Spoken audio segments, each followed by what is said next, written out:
Hi friends, இன்றைக்கி இந்த loop turner வச்சு நம்ம வந்து ஒரு டோரி பண்ண போகிறோம். அதாவது ப்ளவுஸுக்கு பின்னாடி நாட்லாம் இருக்கும் பார்த்தீங்களா, அதுதான் பண்ண போகிறோம். அதுக்கு வந்து நான் வந்து பீஸ் எடுத்திருக்கேன். இதோட உயரம் வந்து எவ்வளோ இருக்குதுன்னா, உங்களுக்கு எவ்வளோ உயரம் வேணுமோ அது அளவுக்கு எடுத்துக்கலாம். நான் எக்ஸாம்பிளுக்கு ஒரு உயரம் காட்டுறேன். இதோட உயரம் வந்து 13 இன்ச். இதை வந்து நம்ம 2ஆக போட்டிருக்கோம். அப்போனா 26 இன்ச்சு. அகலம் பார்த்திங்கன்னா 2 இன்ச்சு. நீங்கள் எக்ஸ்ட்ரா கூட எடுத்துக்கலாம், பட் 2 இன்ச்சு போதும், இதுவே தாராளம். அதுக்கப்புறம் இந்த லூப் டர்னர் வந்து எப்படி இருக்கும்னு நான் வந்து ஒரு வாட்டி காட்டிடுறேன். அதாவது மேல் பகுதியில் வந்து ஒரு கொஷின் மார்க் மாதிரி அந்த மாதிரி இருக்கும். அண்ட் இன்னொரு ஒரு கொக்கி வந்து ரொம்ப லூஸாக தான் இருக்கும், ரொம்ப டைட்டாலாம் இருக்காது. அண்ட் கீழே வந்து பார்த்திங்கன்னா ஒரு இந்த மாதிரி தான் இருக்கும். கீழே இது வந்து லூஸாக இருக்கும். அதுக்கப்புறம் கீழே வந்து இந்த மாதிரி ஒரு சர்க்கிள் மாதிரி கொடுத்துருப்பாங்க, அதை நம்ம புல் பண்ணுறதுக்காக. அதுக்கப்புறம் இது ஜிக்ஸாக்ஸ். இதை நிறைய பேருக்கு உங்களில் தெரியும், நான் அதுக்கான வீடியோ கூட போட்டிருக்கேன். இப்போது இந்த பீஸ் வச்சுருக்கோம்ல, இதை வந்து 2ஆக ஃபோல்டு பண்ணிக்கோங்க. 2ஆக ஃபோல்ட் பண்ணிவிட்டு ஒரு 1/4 இன்ச்சு இல்லை ஒரு 1/2 இன்ச் அளவுக்கு தையல் போட்டுடுவாங்க. அதாவது உங்களோட ப்ரெஷர் ஃபுட் இருக்கும்ல, அதில் ஒரு பக்கம் இருக்குது பார்த்தீங்களா, ப்ரெஷர் ஃபுட்டில் 2 சைடு இருக்கும், நடுவில் ஊசி இறங்குறதுக்கான கேப் இருக்கும். அதில் மொதல் சைடில் வந்து இந்த ப்ரெஷர் ஃபுட்டோட அந்த ஃப்ரண்ட் இது வந்து துணி அந்த சைடு போகாமல் கரெக்டாக அந்த ப்ரெஷர் ஃபுட் எந்த அளவுக்கு இருக்கோ அந்த அளவுக்கு துணி மேலே தையல் விழுகணும். ஃபார் எக்ஸாம்பிள் இந்த மாதிரி இப்போ நான் போகிறேன் பாருங்கள், துணி வந்து எங்கேயும் உள்ள வெளியில் விலகலை, அந்த ப்ரெஷர் ஃபுட்டோட அந்த சைஸு அளவுக்கு இந்த துணியில் வந்து தையல் விழுந்துக்கிட்டே இருக்குது. சரிங்களா? இதே மாதிரி தையல் வந்து நீங்கள் எண்டு வரைக்கும் போட்டுட்டு வாங்க. இல்லை இதை விட உங்களுக்கு சின்னதாகவே தையல் போட வரும், இன்னும் ஒரு 1/4 இன்ச் அளவுக்கு எனக்கு இருந்தால் போதும்னு நினச்சிங்கன்னா நீங்கள் அந்த 1/4 இன்ச் அளவில் கூட தையல் போட்டு வரலாம். இது லூப் டர்ன் பண்ணுறதுக்கு இந்த டூல் தான் யூஸ் பண்ணணுமான்னு இல்லை, ஊசி நூலை வச்சு கூட நம்ம வந்து அந்த லூப் டர்ன் பண்ணலாம்.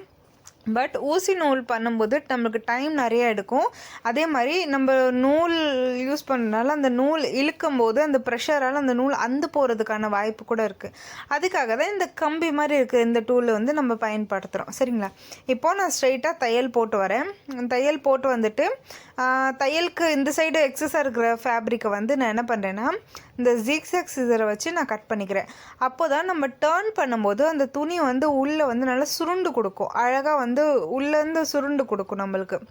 இந்த ஸ்ட்ரெயிட்டாக கட் பண்ணும்போது என்ன ஆகுனா துணி நடுவில் சிக்கிக்கிறோம், நம்ம அதை ரொம்ப பிடிச்சி இழுக்கிற மாதிரி இருக்கும். இந்த மாதிரி மெத்தடில் கட் பண்ணி பண்ணும்போது நம்மளுக்கு துணி அழகாக சுருண்டு அழகாக வந்து நம்மளுக்கு வந்து அந்த நாட் வந்து அழகாக வரும். அதுக்காக தான் இந்த சிசர் யூஸ் பண்ணுறோம். சரிங்களா?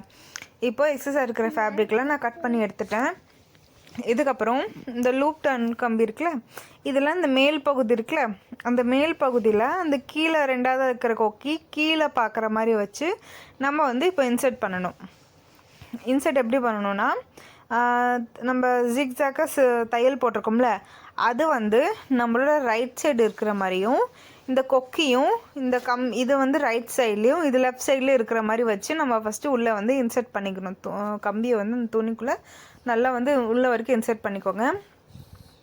நல்லா இந்த பக்கம் இருக்கிற மாதிரி ஸ்ட்ரெயிட்டாக இருக்க மாதிரி இன்சர்ட் பண்ணிவிட்டு அதுக்கப்புறம் பார்த்திங்கன்னா இந்த கொக்கி பீஸ் வந்து கீழே தான் இருக்கணும், 2ஆவது இருக்க கொக்கி பீஸ். இப்போது இந்த ஃபேப்ரிக் வந்து இந்த கொக்கி பீஸோடு இந்த மாதிரி உள்ளே போகாமல் இப்போ பார்த்திங்கன்னா அந்த கொக்கி இந்த கொஷின் மார்க் மாதிரி இருக்குல்ல, அதுக்குள்ளே இந்த ஃபேப்ரிக் பாதி வந்து சிக்கிக்கணும்.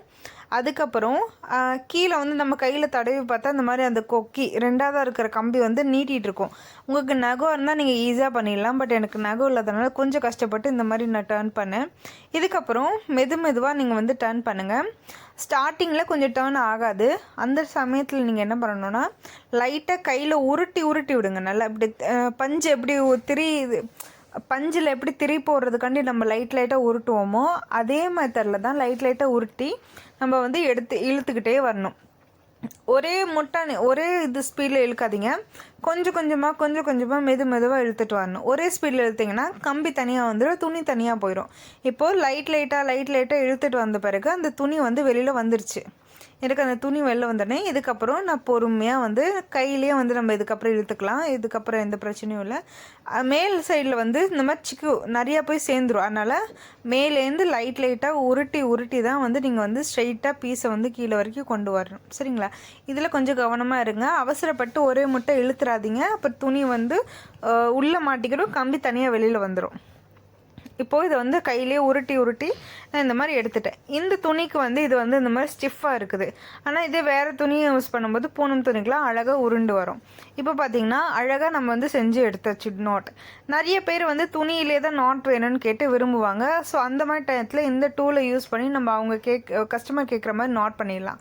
இந்த டூலோட லிங்க் வந்து உங்களுக்கு வேணும்னு சொல்லுங்கள். கமெண்ட்டில் வந்து எனக்கு லிங்க்னு டைப் பண்ணுங்கள். நான் அதோட லிங்க் கொடுக்குறேன்.